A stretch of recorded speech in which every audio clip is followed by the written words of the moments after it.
Bienvenidas y bienvenidos a En Profundidad. Hoy tenemos el honor de recibir a Jorge Bernetti, periodista, politólogo, docente y escritor. Si en una época se exigía el periodismo escribir muy rápido, hoy quizás se exija construir ese mismo conocimiento en síntesis, pero que sea verdad. En los años 70 sufrió el exilio durante la dictadura y con el retorno democrático se reintegró a la vida periodística y académica de nuestro país. Me parece que hay que sostener el valor del conocimiento y eso hay que transmutarlo en un modelo de comunicación que es mucho más veloz.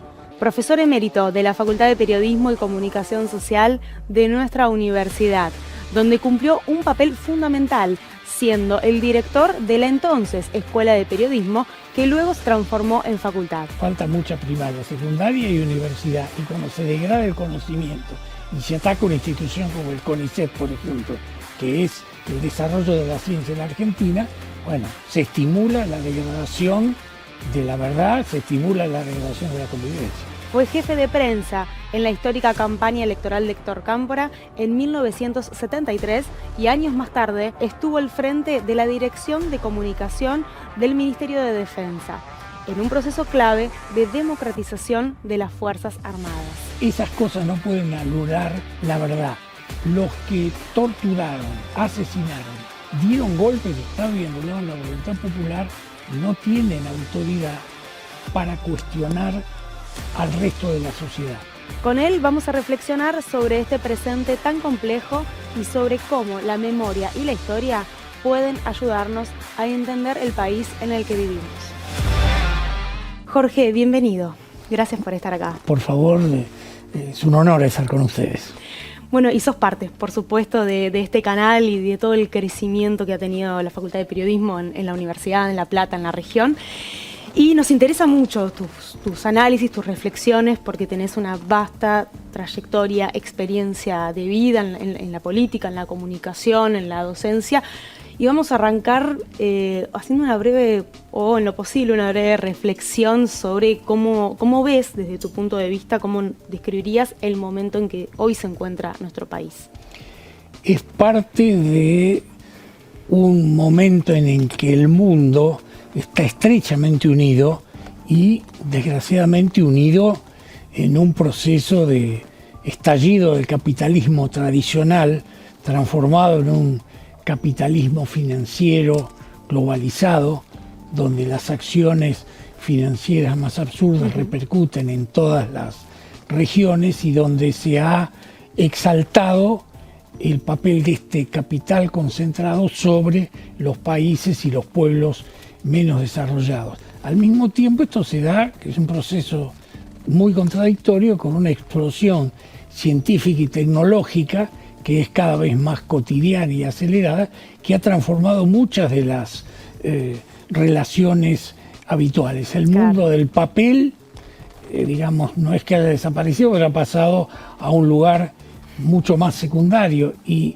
la emergencia de los nuevos medios ha golpeado incluso sobre los medios tradicionales, inclusive como el que estamos en este momento ejercitando. La explosión de las redes ha creado un golpe sobre la memoria y sobre las culturas, y esta acción de este capitalismo financiero que nos prometía hace muchos años el fin de la historia con la tesis derrotada de Francis Fukuyama y la emergencia de un capitalismo liberal en todos los países, golpea sobre las tradiciones, sobre las culturas y sobre los modos éticos y los sistemas políticos de representación. Por lo tanto, esto origina o trata de originar una respuesta que todavía no se vislumbra de manera profunda en una perspectiva, digamos, progresista.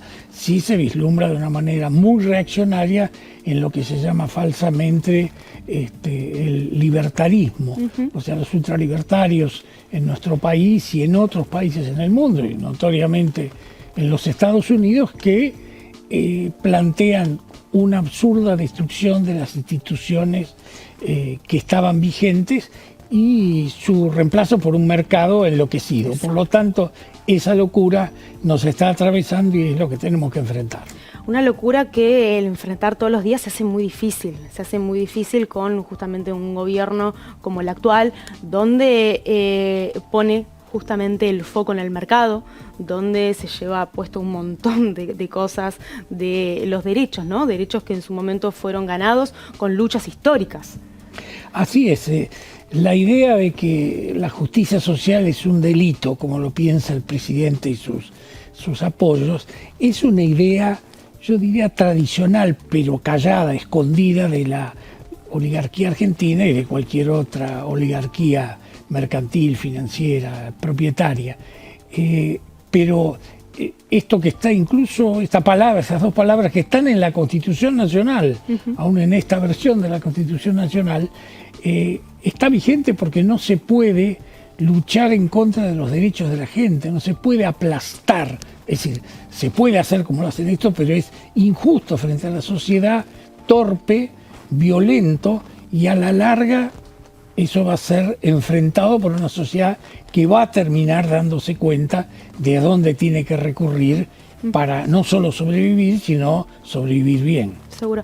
Ahora, la historia argentina es cíclica, porque evidentemente hemos vivido buenos momentos, malos momentos, baja, sube, pero en el momento particular que estamos hoy, y con lo que, haciendo referencia a lo que estábamos diciendo, cómo los derechos ganados están siendo totalmente pisados, después de lo que fue una dictadura tan fuerte y tan grande, ¿no? ¿Cómo se hace justamente para la sociedad seguir, ¿no? El día a día, ir a trabajar, ganarse el pan? Es muy complejo esta realidad donde la democracia está perdiendo mucho valor. Está perdiendo valor y quieren que pierda su valor en el espacio político. Por eso el estímulo a no votar, el estímulo a no participar, el estímulo a romper los lazos colectivos. La respuesta frente a eso es defender lo comunitario y lo colectivo, donde el individual se desarrolla, donde no es castigado, sino donde puede expresarse. Entonces, esa presencia debe plantearse en la vida política, que debe ser organizada, en la vida social, en la vida sindical, en la vida universitaria, en la vida deportiva, donde la Argentina tiene un ejemplo extraordinario, claro, con sus clubes de fútbol y sus clubes de barrio. Y esta combinación de estas definiciones colectivas creo que es la forma de enfrentar algo que se nos quiere estimular, que es la locura social. Hay mucha locura individual y mucha locura social, que son reacciones a veces defensivas o reacciones patológicas. Hay que enfrentar esto con la verdad, hay que enfrentar la mentira y hay que situarse en principios. No, pero aparte, la violencia que se instala desde el lugar más jerárquico, como es el presidente de la nación, nunca se vio ciertas actitudes de un presidente, ¿no? Eso asusta a los más grandes, asusta a los más chicos, el ejemplo a los jóvenes, el desencanto con la política también. Es tremendo que haya una degradación de la sociedad que sea estimulada desde la presidencia de la República. Yo no recuerdo, desde experiencia personal y desde el examen de la historia, un presidente que agreda e insulte a la sociedad de tal manera y degrade el lenguaje. No es que esa degradación, claro, la inventó Milei, la expone, y siendo el presidente de la República, ¿qué le puede decir un padre o una madre a un chico que dice, digo tal cosa? No lo puedes decirla, es una barbaridad, si lo dice el presidente. Entonces esto es un momento grave en ese sentido del país, que está presente también en muchos de los medios de comunicación monopólicos y comerciales, donde el lenguaje se ha degradado, la temática se ha degradado, lo banal es convertido en trascendente y lo importante es ocultado, y el uso del lenguaje no es libre, es degradado, sí, sí, violento, grosero. A fuerza de ser antiguo, digo, la grosería no es la verdad, no es descubrir un mundo nuevo, es derrumbar valores que son buenos. Bach es bueno hace 400 años y ahora. Y las cosas que son verdaderas tienen que mantenerse como verdaderas. La grosería, la mentira y la ignorancia. Muy bajo, aparte. son discursos que son de un nivel que se nota que falta mucha instrucción, además. Falta mucha primaria, secundaria y universidad. Y cuando se degrada el conocimiento y se ataca una institución como el CONICET, por ejemplo, que es el desarrollo de la ciencia en la Argentina, bueno, se estimula la degradación de la verdad, se estimula la degradación de la convivencia. No, y aparte esta posición de que todo lo nacional no vale. Todo lo nacional no tiene sentido, no está bien hecho, no importa, es mejor lo de afuera. Bueno, es dentro, ¿no?, de una misma lógica liberal, capitalista, apuntado a otro lugar. Esto es retomar ciertas tradiciones. Yo que tengo una cierta edad, puedo recordar cuando en los años 50 se decía, y los chicos lo percibíamos, es industria nacional, eso era descalificatorio. Claro. Y la otra cosa, esto es importado, eso sí valía. Es un absurdo porque se nos quiere ubicar en un espacio chauvinista y en realidad los chauvinistas son aquellos que dependen de otros puntos de vista. Son esos argentinos que cambiaron, por ejemplo, las referencias a París, ¿no?, porque París es una ciudad magnífica y es un foco de cultura, pero lo vivían como su punto de partida, lo cambiaron por Miami. Entonces, bueno, tiene buenas playas Miami, pero no tiene muchas cosas más para enseñarnos. Y no, como se ha dicho muchas veces, no atacamos a los Estados Unidos, atacamos el imperialismo de los Estados Unidos, que es algo que perturba al mundo y también perturba a la mayoría de los norteamericanos. Jorge, cuando hablamos también de los medios y de posiciones que le dan lugar, ¿no?, al gobierno, los discursos de odio. Los discursos de odio que también tienen un objetivo, ¿no?, desde calificación, tienen un objetivo negacionista por parte del gobierno prácticamente. ¿Cómo podemos analizar eso hoy, el impacto en la sociedad de estos discursos de odio? Por ejemplo, uno de los mayores discursos de odio es el discurso contra la mujer y contra las llamadas minorías sexuales. Esto es una reacción que se da muchas veces en la historia. Por ejemplo, en la Primera Guerra Mundial en Europa, antes de que comenzara la guerra, creció un enorme movimiento de las feministas y las sufragistas, por ejemplo, en Gran Bretaña, que llegaron hasta una de ellas muy famosa, se suicidó arrojándose delante de un caballo del rey en una gran carrera en el hipódromo de Epsom.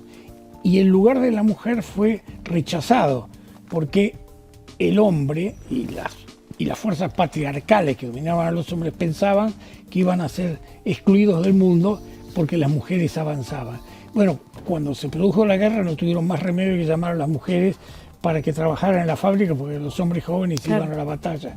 Y ahora hay un movimiento similar, que en un sentido es la cultura tradicional que, por ejemplo, en sectores muy importantes del mundo árabe, islámico, reacciona contra la mujer. Pero en el mundo del centro norteamericano y europeo, y también nos afecta a nosotros, es una reacción contra los crecientes derechos y acciones de la mujer. En un país como el nuestro, que es en ese sentido, no es una argentinada, pionero en América Latina, esta reacción tiene que ver con los derechos que obtuvo la mujer, con todos los derechos que vienen lográndose desde el voto, el divorcio, el derecho al aborto, las llamadas libertades para las minorías sexuales. Bueno, hay una profunda reacción contra esto. Bueno, hay que batallarlo, hay que pararse y hay que enfrentarlo, no dejarlo pasar, no acobardarse de eso.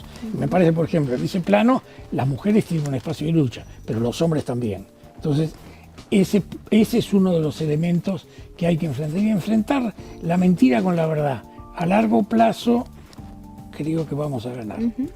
Y discursos también negacionistas, ¿no? Negacionistas de lo que fue justamente la dictadura en nuestro país y viniendo de un lugar como es la vicepresidencia, como es Villarruel. ¿Cómo lo podemos analizar desde tu visión, que vos tuviste una participación muy importante en la dirección de comunicación, en el gobierno de Néstor Kirchner con la ministra Garré? ¿Cómo podemos hacer esa comparación, ¿no?, Sí. entre aquellos años y hoy? Bueno, es parte de este movimiento reaccionario. es muy complejo darse cuenta por qué una verdad que se impuso durante mucho tiempo aparece deteriorada, empujada. Quizás hay una emergencia de nuevos medios y de la circulación de mensajes de una derecha intelectualmente forjada con estas ideas libertarias y unida a un método de las redes donde todo puede ser dicho y cualquiera tiene autoridad para decir lo suyo. Se trata de una operación de borramiento. Entonces yo creo que hay que enfrentar esa operación no como una actitud melancólica o de repetición de argumentos, sino colocar históricamente los hechos y señalar qué es lo que sucedió. Porque cuando nos dicen determinadas cosas, esas cosas no pueden anular la verdad. Los que torturaron, asesinaron, dieron golpes de Estado y anularon la voluntad popular, no tienen autoridad para cuestionar al resto de la sociedad. Me parece que ahí hay que contar nuevamente, contar con inteligencia y contar con la verdad, porque hay, digamos, numerosas manifestaciones de esta derecha que encarnan numerosos personajes, pero la vicepresidenta es su principal representante, y que simplemente macanean sobre lo que ha sucedido y lo repiten con fervor. Sí, sí. Entonces hay que enfrentar eso y demostrar o reiterar aquello que se comprobó en los juicios desarrollados durante la democracia, con una justicia... No, que no se puede tapar. Que no se puede tapar. Pero hay acciones, por ejemplo, de estos sectores que quieren tapar eso.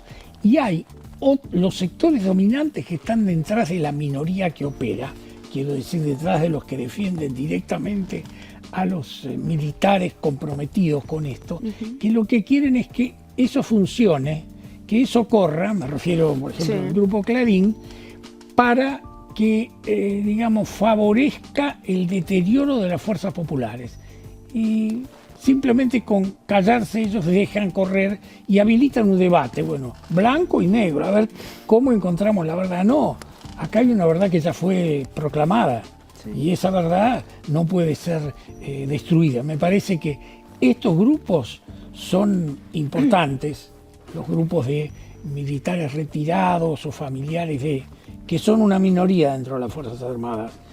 Y, digamos, la vicepresidenta encarnando estos grupos, pero detrás de todo eso está la fuerza de los grandes poderes, que dejó la tarea sucia a otros y deja que esto se cocine para conseguir sus propios fines. Mañana estos pueden ser borrados y ellos vienen... Sí, son títeres. Exactamente, y borran todo. Exacto. Entonces, solo esta mentira puede enfrentarse con verdad de la manera y con los instrumentos que se tengan. Jorge, vos fuiste militante también toda tu vida. Ver que el lema nunca más es justamente retomado y apropiado hoy por este gobierno, queriéndolo resignificar en otros sentidos, ¿no? Vos estuviste exiliado, Jorge. ¿Qué te provoca que ese lema nunca más tan fuerte, donde han detenido, desaparecido seguramente compañeros tuyos? ¿Qué te provoca que hoy sea y que pase así por los medios? Que ahora vamos a ir un poquito más profundo con el rol de los medios en la actualidad, pero que se deja pasar. Me parece, a mí ese oportunismo de utilizar un valor como el nunca más que se planteó en los juicios, es la palabra proclamada del fiscal Estracera para rematar el juicio de los comandantes. Esa utilización me provoca asco y creo que hay que verla como este uso oportunista y que intente equilibrar una fuerza que es adversaria de otra e intenta proclamar que esa otra, que debería ser el campo popular, ha cometido los mismos crímenes y desafueros que la dictadura. Claro. Eso es el intento de ese juego. Yo creo que eso fracasa, no tiene fuerza. No, porque la gente la vivió también. La vivió y además hay cosas que uno se da cuenta. A corto plazo, a mediano o a largo plazo, pero no funciona. Nunca más nombra una cosa, no nombra otra. Y no todo es igual. ¿Cómo fueron tus años del exilio, Jorge? El exilio es un castigo en un sentido y obviamente una tabla de salvación en el otro. Yo estuve en exilio dentro de todos los exilios de esa época, creo que el más facilitador fue en México. Realmente México fue extremadamente generoso con los argentinos, con los chilenos, uruguayos, con toda la gente del Cono Sur que estaba allí exiliada. Y fue, por una parte, esto, bueno, acogerse en un lugar, tener garantías de vivir, trabajar. Y la otra fue, no diría descubrir, sino redescubrir América Latina, porque claro. México es un país extraordinario, con una potencia cultural, un color que se ve en la calle, que se ve en los vestidos, con unos sabores en la comida, que ahora está muy difundida en la Argentina, y con una historia riquísima. Entonces México tiene, y esa historia de los 2.000, 3.000 o 4.000 años de las civilizaciones llamadas indígenas, tiene un remate en este hecho extraordinario que fue la Revolución Mexicana de 1910. Para entenderlo en un detalle, la Revolución Mexicana ha creado una definición. El ejército mexicano fija su fecha de nacimiento en 1917, porque es la fecha de consolidación del ejército revolucionario. Porque ese ejército revolucionario, siempre hago una comparación grosera, que es como si el ejército de Roca hubiera sido derrotado por un ejército formado por radicales, socialistas y anarquistas en la Argentina. Y ese ejército es el que rige hoy. Es una sociedad muy transformada por eso, que atraviesa muchísimos problemas hoy, el tema del narcotráfico. México, como dijo un presidente mexicano, tiene la desgracia de estar muy lejos de Dios y muy cerca de los Estados Unidos. Y por suerte, una gran lucha democrática del pueblo mexicano logró en estos años una transformación con el gobierno de López Obrador y de la presidenta Claudia Sheinbaum. México para mí fue un lugar de acogida, de conformación de pareja, de desarrollo profesional. Pude trabajar coordinando la página editorial del Diario Universal, que fue toda una sorpresa para mí, un periodista mexicano, Luis Javier Solana, que me confió esa responsabilidad. Claro, estabas al minuto de la política. Bueno, tuve actual que de estar. México, claro. Me senté en una redacción donde el único extranjero era yo. Y aprendí, tuve que aprender, y aprendí con mucho gusto todo lo que pude de las claves de la política mexicana. Un país que mira mucho al mundo exterior, mira mucho lo que pasa en el mundo, cosa que nosotros como argentinos somos un poquitito más cerrados, para decirlo como deben. Así que México es un país de historia, paisaje, cultura, amor, es fantástico. Y bueno, volviste a la Argentina, y ¿cómo fue que llegaste a la Universidad de La Plata? ¿Cómo fue que llegaste a la Facultad de Periodismo? Porque estuviste en un momento muy clave y fundacional, bueno, sobre todo. Un amigo que había sido profesor en la Universidad de La Plata y estaba en el exilio, apareció un día en mi casa y me dijo: esta semana, dentro de 4 días o 5 días, una semana, se cierran unos concursos que hay en la Facultad de Periodismo. ¿A vos te interesa esto? Nunca habíamos hablado de eso con él. Obviamente él sabía que era periodista. Y dije sí. Me sentí, en 4 días estuve encerrado preparando el examen. En ese momento se produjo un terremoto impresionante en México. Así que miraba en la televisión argentina qué pasaba, y entré por primera vez a la Universidad de La Plata y a la Facultad de Periodismo para presentar los papeles para aspirar a una cátedra, 2 cátedras. Bueno, en una hubo un gran debate, terminó como empatado en el Consejo, se anuló el concurso, y al año siguiente se volvió a producir este concurso, lo gané, y digamos, sin haber dado clase en la universidad y sin ser egresado de la universidad, entré con mi título de licenciado en Ciencia Política y Administración de la Universidad de México y mi experiencia periodística en la Argentina y México. Bueno, me encontré la facultad con una corriente juvenil muy vigorosa, que cuando había visto el libro que se había publicado, El peronismo de la victoria, me propuso al año ser director de la escuela, de la agrupación Rodolfo Walsh, y bueno, y ahí fue un juego de equilibrios porque casi no se conseguía el número de profesores para hacer 2 listas de profesores, así que hubo que hacer una. Yo tuve que prometer que no iba a jurar de la reforma universitaria. Algunos profesores dicen, pero yo jamás he pensado eso que ustedes creen que yo pienso. Bueno, y me sumergí en una corriente juvenil impresionante en la facultad que demandaba el pase a facultad y la construcción de un edificio y la renovación. Bueno, ahí empezó.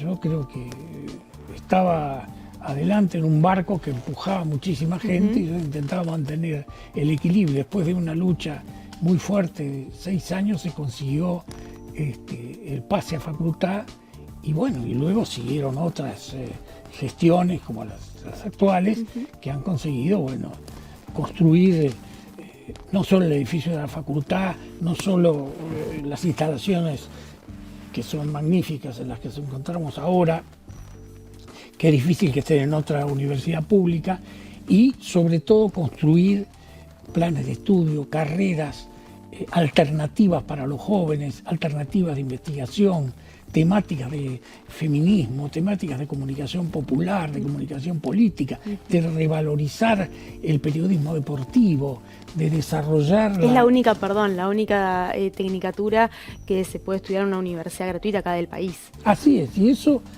habla muy bien de una vocación por acercar la universidad al mundo del trabajo y no limitarlo después, porque el que tiene esa tecnicatura y tiene esa experiencia, tiene abierta la universidad, y una vez que vio la puerta abierta de la universidad, no la abandona, la tiene como referencia. Así que se abrió este proceso extraordinario que para mí ha sido, yo diría, me parece que socialmente ha sido muy importante. Personalmente también ha sido generosísimo como para toda la gente que tuvo que ver, profesores, graduados y estudiantes en esas luchas, ¿no? Una universidad muy comprometida, una facultad sobre todo muy comprometida con las causas sociales.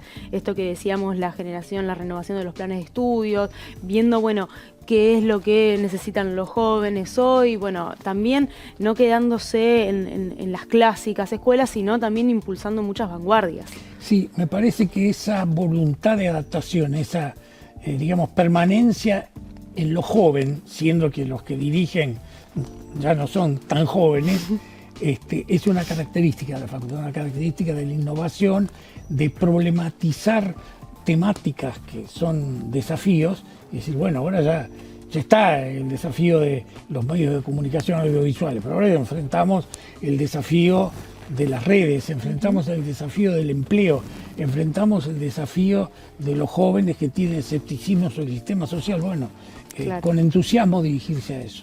¿Y cómo justamente hacemos, más allá del entusiasmo, para enfrentar las redes sociales, para enfrentar que la gente hoy consume los medios con el celular? Vos que venís del periodismo de oficio y después obviamente instruyéndote, donde trabajaste en redacciones que eran otros los horarios y los tiempos, y hoy son otras las tecnologías las que nos imponen justamente reformar las prácticas periodísticas. ¿Cómo ves eso y cómo hacemos para enfrentarnos? Me parece que hay que sostener el valor del conocimiento y el valor de verdad del que hablábamos al comienzo. Y eso hay que transmitirlo, transmutarlo en un modelo de comunicación que es mucho más veloz y es mucho más sintético.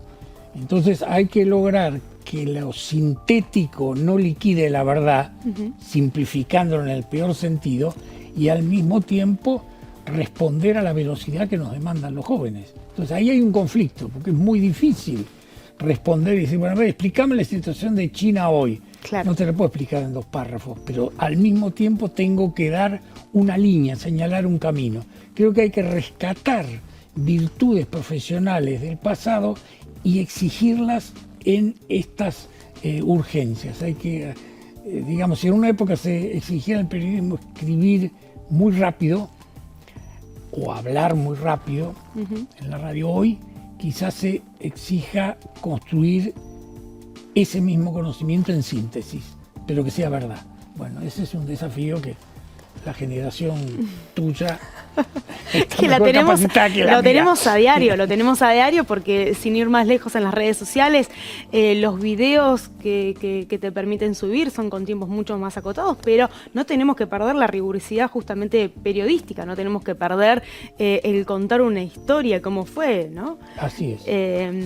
¿Y cómo ves el rol de los periodistas políticos hoy en día? ¿Qué rol están jugando? Bueno, es difícil. A veces veo en los medios, veo y escucho en medios audiovisuales periodistas entre comillas, porque a veces esto se traslada también por intereses abiertos al periodismo deportivo. Me parece que hay un mundo que ha construido periodismo de partido y resulta muy difícil expresar información e interpretación que no dependa de una determinada visión política. Entonces, el esfuerzo por construir información, aquello que en el periodismo tradicional se hablaba de, bueno, noticia viene por un lado Claro. y opinión viene por el otro. Bueno, Claro, ¿no? Hoy es... articulemos eso, pero demos información, no destruyamos la información, no ocultemos la información que suponemos que no es favorable a nosotros y demos la opinión en ese marco. Me parece que hay muchísimo periodismo corrompido. Son todos opinólogos. Y, Sí. y aparte, los periodistas ya le hablan a los funcionarios. Sí, es un juego, Tienen un poder muy importante. claro, en ese espacio. Yo no sé en las mayorías cómo golpea todo eso. Probablemente golpea por ignorancia, porque se le oculta muchísima información. Y es un trabajo de, digamos, veo que hay una gran ignorancia militante, para decirlo así, porque hay cosas que no pueden dejar de observarse y dejar de ser dichas. No puede ser que un periodista en un espacio de significación, en radio o en televisión, ignore determinadas cosas, se exprese con un lenguaje inadecuado, ignore principios básicos. Si habla de periodismo político, de la Constitución, de la ley de partidos, de elementos históricos que son básicos.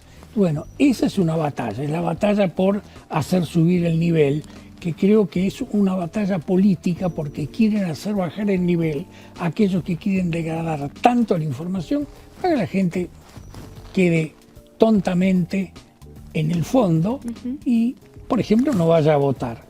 Son los que dicen, no hay que obligar a que en la ley argentina esté la obligación de votar. No, tiene que ser libre. Entonces, esa mayoría de gente se irá, como ocurre en los Estados Unidos, donde vota menos del 50%, donde en cada elección hay que anotarse, donde en algunos lugares anotarse es un esfuerzo infinito. Y eso nadie lo informa aquí en la Argentina para decir, no, acá vos estás inscrito en un padrón, tenés un derecho garantizado.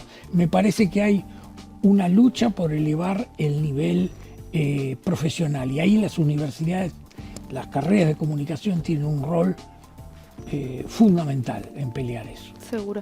Y sobre todo el rol que tienen los medios en las campañas políticas. Estamos en un año electoral y vemos justamente el poder que tienen, sin ir más lejos, con lo que fue la causa de Cristina Kirchner. Con el lema y todos los días, todo el tiempo, el canal es 24 horas, son todos programas periodísticos, políticos, donde le quieren meter a la gente ciertas consignas sin... Bueno, tener la muchos causa recaudos. de condena de Cristina Kirchner es la manifestación más aberrante de la manipulación judicial y comunicacional, porque una ayuda a la otra. Exacto. Una justifica. La comunicacional le brinda elementos a la judicial y la judicial legitima lo que dice los medios de comunicación. Eso ha sido un proceso farsesco y proscriptivo, del cual tenemos una buena no sé si conciencia, pero tenemos una experiencia concreta en la Argentina, porque Juan Domingo Perón también estaba proscripto. ¿Y por qué estaba proscripto? Porque estaba inhibido para estar en el padrón electoral porque tenía causas judiciales. Claro, Entonces vivíamos otra época, otro mundo donde no había caído el campo socialista, donde no se había desarrollado este tipo de capitalismo, este tipo de justicia, pero con 3 o 4 causas inventadas que duraron hasta el momento que se produce el retorno de Perón al país, porque ya no había forma de parar eso. Bueno, eso ocurrió entonces. Lo que ocurre con Cristina hoy es la reiteración de eso. Esta farsa proscriptiva a partir de una justicia que condena supuestamente a todos los que transgreden la ley, cuando los que transgreden la ley son aquellos que tienen el máximo poder en la Argentina. Jorge, vemos que tenés un libro ahí. ¿Sí? ¿Es tu último libro? Es el último, ya salió hace un tiempo Historia de la Defensa Nacional, la presidencia de Néstor Kirchner. Bueno, contanos un poco este libro, ¿no? Cómo fue el proceso de elaboración y que seguramente se desprende también de tu participación en el gobierno de Néstor Kirchner. Este es el tomo 13. ¿Y dónde están los otros 12? Bueno, están en la página de la Facultad de Periodismo y Comunicación Social en ediciones de Periodismo y Comunicación. Esta obra se ocupa de la defensa nacional desde la batalla de Caseros, el 3 de febrero de 1852, hasta el fin del gobierno de Néstor Kirchner, en el momento en que asume Cristina la presidencia de la nación. ¿Por qué lo escribí? Porque, digamos, es la consecuencia de los 5 años que yo estuve en la Dirección de Comunicación Social, en el ministerio de la primera mujer ministra de Defensa en el país, y brillante ministra de Defensa, la doctora Nilda Garré, y el conjunto de secretarios y subsecretarios que la acompañaron. Lo hice, trabajé mucho durante la pandemia, encerrado en mi casa. Aprovechaste el tiempo. Y dije, bueno, pero una obra de esta dimensión, pero debería ser un equipo, realmente. Es medio enloquecido hacer esto solo, pero claro, sobre todo trabajé mucho esta última parte porque tenía un conocimiento de manera directa. Obviamente es una obra que defiende esa gestión, ya que hay tantas que la atacan. Seguro. Y lo anterior era tratar de encontrar las Fuerzas Armadas y la Defensa Nacional en la historia argentina y tratar de darles un sentido. Pensé muchas veces en los jóvenes argentinos, en los jóvenes universitarios, en los jóvenes cadetes de las Fuerzas Armadas, que a lo mejor ignoran cantidades de cuestiones. Y recuerdo que algunos, en el día que nos íbamos del ministerio, algunos oficiales de la Fuerza Armada dijeron: tenés que escribir sobre lo que pasó acá. Eso me quedó. Escribí sobre eso y bueno, me fui hacia el pasado y la benevolencia de la facultad llegó a esta edición. ¿Y qué repercusión tuvo este libro? Bueno, ha tenido, digamos, es curioso, hubo repercusión en medios, digamos, vinculados al tema militar, a las Fuerzas Armadas, porque es un tema que tiene, digamos, una repercusión limitada ahora. ¿Por qué? Yo ayer participaba en una reunión política en donde se trabajaban estos temas de defensa y los que estaban allí decían, bueno, el problema es que la Argentina rechaza ocuparse de las Fuerzas Armadas. ¿Por qué? Bueno, porque tuvimos una última dictadura terrorífica. Y entonces hay un sociólogo argentino que dijo, un poco en broma, un poco en serio, la Argentina fue militarista hasta el 2 de abril de 1982 y antimilitarista después, claro. Y les quedó así. Terrorismo de Estado, derrota en Malvinas, aventura y derrota. Entonces, el esfuerzo es, digamos, avanzar. Conseguí que la revista Eñe de Clarín hiciera una crónica objetiva, lo cual me pareció notable. Y bueno, estamos tratando todavía de difundirlo y espero que en los próximos días haya una presentación en un ámbito político para movilizarlo. Así será. Jorge, en ese libro que cuenta la historia de la defensa nacional, ¿qué análisis podemos hacer del momento del gobierno kirchnerista, ¿no? de Néstor, de cómo era el papel de las Fuerzas Armadas en ese entonces? ¿Qué debates había? ¿Qué tensiones había? El tema fue que estas Fuerzas Armadas, que habían salido de la dictadura y de el gobierno menemista, que perdonó a los militares condenados, llegaron al gobierno de Néstor Kirchner, y Kirchner tomó una decisión muy simple: gobernar las Fuerzas Armadas. Y lo hizo, sobre todo con la gestión de Cristina, que creo que está continuada por la acción del ministro Agustín Rossi y el ministro Jorge Tayana, con un principio: gobierno civil de las Fuerzas Armadas. No, digamos, jugar con fracciones o sectores, sino imponer esta conducción, y yo la he visto ejercida y admirativamente por una mujer sobre una institución enorme, básicamente masculina, y hacerlo con una energía y una decisión. ¿Qué impacto eso, no? Una mujer al frente de un ministerio de defensa donde, más allá que el machismo todavía está bastante presente, se estaba empezando como a deconstruir en un ambiente fue muy el jodido. impacto, era el impacto de los derechos humanos, que se veía en una persona como Garré, en Néstor Kirchner, y el impacto de una mujer al frente, que desarrolló además, aunque ya había una presencia de la mujer en las Fuerzas Armadas, la estimuló intensamente. La otra, la dedicación, el control civil de las Fuerzas Armadas, la separación de las nociones de seguridad y defensa, para que las Fuerzas Armadas no sean una policía, que es lo que pretenden los dominantes, los que están detrás de aquellos que reclaman amnistía hoy, el grupillo manejado por Villarroel, los factores de poder, los dueños de la Argentina económica, financiera, terrateniente. Esos quieren que las Fuerzas Armadas se conviertan en una Guardia Nacional del estilo que había en Centroamérica o en Cuba antes de la Revolución. Y en realidad hay que colocarlas para defender el territorio de una agresión extranjera. Luego, digamos, buscar la reconstrucción, que no se hizo y está muy pendiente, de la capacidad productiva de una industria de la defensa, que la Argentina tuvo con la fábrica argentina de aviones, que tuvo muchos productos que se hicieron en el último gobierno peronista.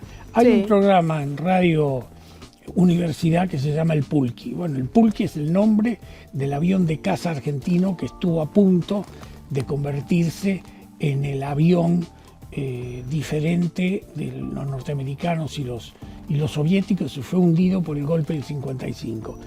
Y se buscó también en esta gestión estimular el vínculo con las universidades. Se firmaron convenios con muchas universidades, incluida esta, para vincular universidad con las Fuerzas Armadas.